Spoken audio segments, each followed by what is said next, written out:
والعاقبة للمتقين والصلاة والسلام على نبيه وعلى آله وصحبه أجمعين।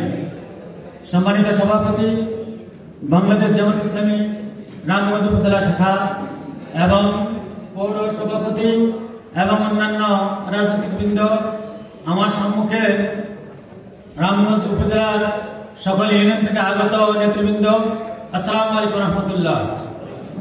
আমরা একটি বিজয় দিবস উদযাপন করছি আজকে।